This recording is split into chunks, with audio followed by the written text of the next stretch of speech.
Mais de 20 calouros da Universidade Federal do Paraná, com sede em Palotina, no oeste do estado, sofreram queimaduras químicas de primeiro, segundo e até terceiro graus ao passarem por um violento trote imposto por veteranos do curso de veterinária da universidade no dia 30 de março. As queimaduras foram causadas por creolina, um desinfetante e germicida usado em instalações rurais.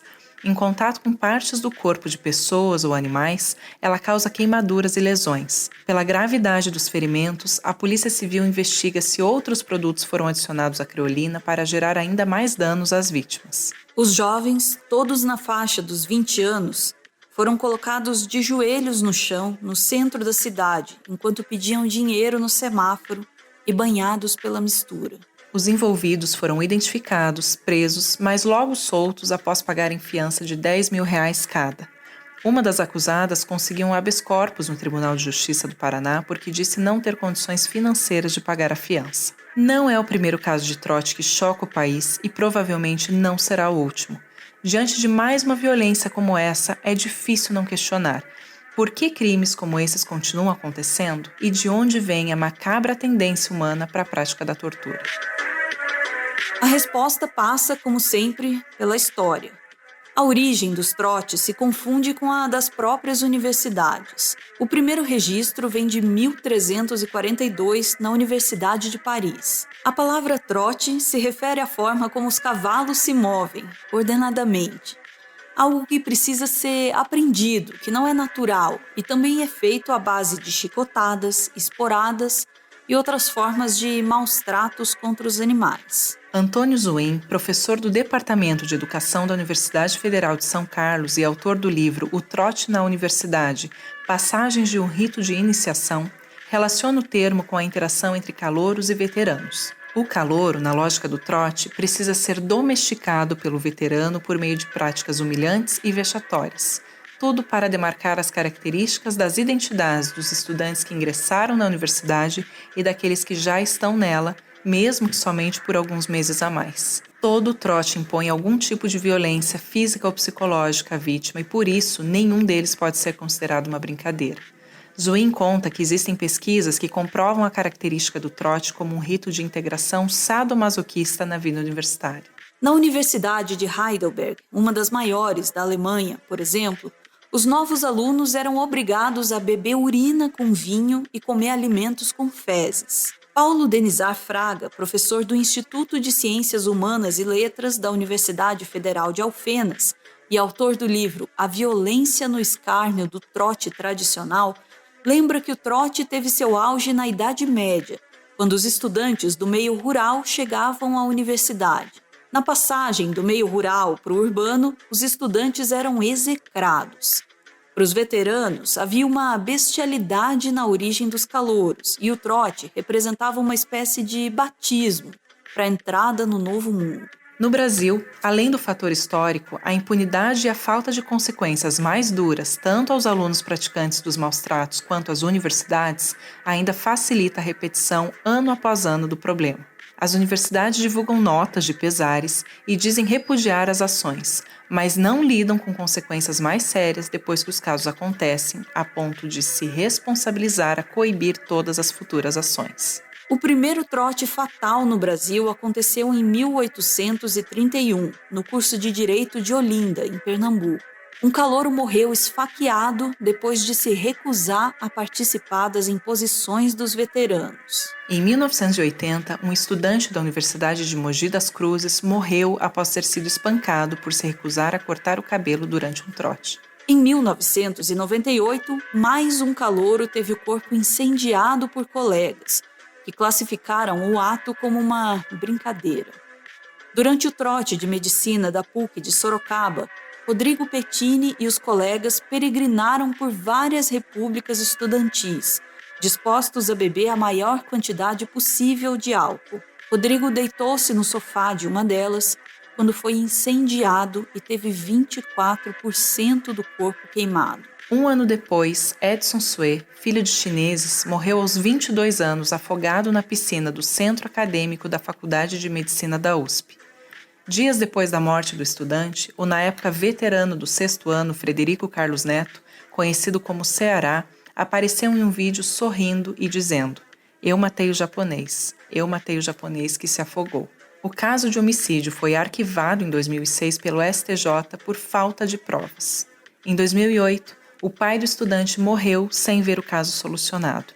A esposa dele disse que a morte foi por desgosto em razão da falta de uma solução para o caso. Em 2008, 11 calouros da Universidade Federal dos Vales do Jequitinhonha, em Mucuri, em Minas Gerais, sofreram queimaduras após terem sido pintados por veteranos com uma mistura de ácido, creolina e suco de limão. Um ano depois, em 2009, no interior de São Paulo, o estudante Bruno César Ferreira foi chicoteado e obrigado a rolar em excrementos de animais e corpos de aves em decomposição. Ele foi amarrado a um poste, recebeu agressões e foi obrigado a beber.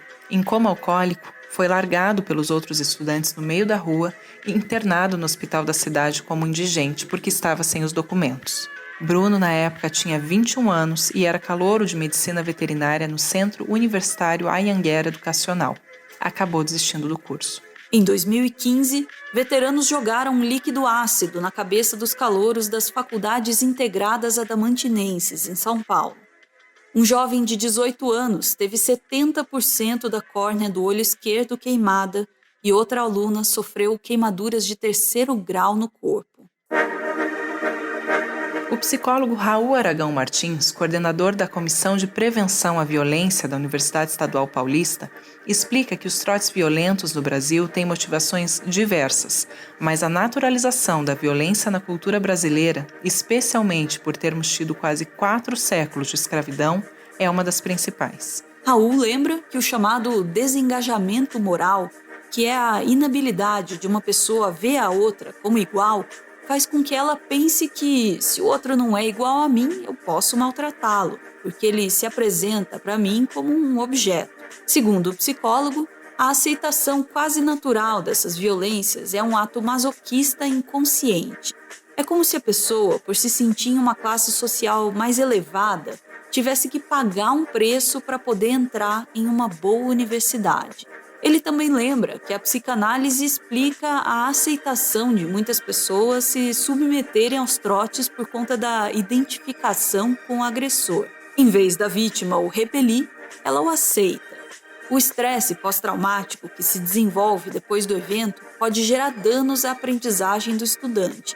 E nos casos em que a pessoa já tem predisposição a algum transtorno mental, a violência pode desencadear psicoses e neuroses eternas. Mesmo assim, até hoje, a maior parte dos casos de trotes violentos resulta apenas na expulsão dos principais envolvidos, quando acontece, ou simplesmente não resulta em nenhuma responsabilização mais efetiva. Diversas universidades têm apostado no chamado trote solidário, em que veteranos e calouros socializam enquanto visitam creches ou arrecadam alimentos, por exemplo. Em outras ações, os estudantes são envolvidos em atividades culturais e discussões sobre cidadania. Antônio Ribeiro de Almeida Júnior, professor do Departamento de Economia, Administração e Sociologia da Escola Superior de Agricultura, a ESALC, defende que o fim dos trotes depende de ações mais enérgicas da universidade. Para ele, no entanto, elas não estão interessadas em resolver a questão e disfarçam propondo trotes solidários e culturais.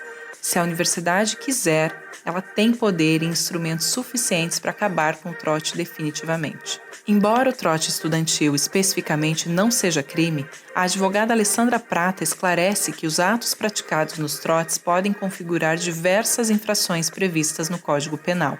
As instituições de ensino também podem ser responsabilizadas pelos trotes abusivos por meio do Código de Defesa do Consumidor. Há também a responsabilização civil, a famosa indenização por danos morais. O aluno que for vítima do trote e se sentir lesado deve procurar um advogado para ajuizar a ação. No século XIII, as chamadas torturas judicialmente sancionadas para extrair confissões de pessoas acusadas tinham sido introduzidas ou reintroduzidas na maioria dos países europeus. O mais assustador é que tudo era assistido pela população, que via as sessões de tortura como verdadeiros espetáculos para o entretenimento. Foi só a partir de 1760 que campanhas de vários tipos aboliram a tortura sancionada pelo Estado.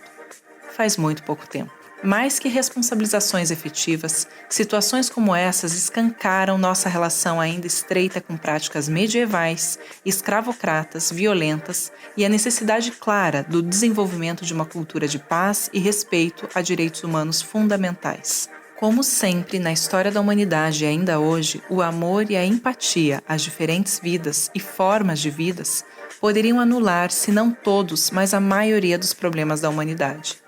Impossível também não questionar: quando vamos aprender a amar?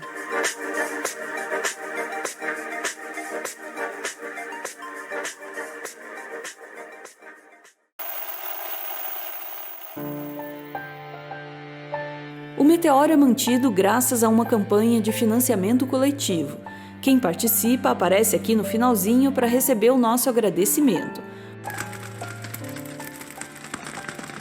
Hoje, a gente vê o Pablo, que homenageia a namorada Isabela, com a mensagem que segue. Eu tentei pensar em várias fotos, mas foi essa imagem, extraída de um vídeo, que eu achei que mais representa a gente. Isa, são mais de 9 anos de amizade compartilhando inúmeros abraços e momentos. E mais recentemente, beijos. Demorou um pouco pra gente acontecer, mas desde que aconteceu, eu me sinto muito realizado. Como a gente diz, tudo a seu tempo. Que nosso relacionamento cresça e que a gente sempre cuide dele, assim como cuidamos um do outro. Então, venho aqui no canal que eu amo dizer falafel. Valeu, gente! Beijo!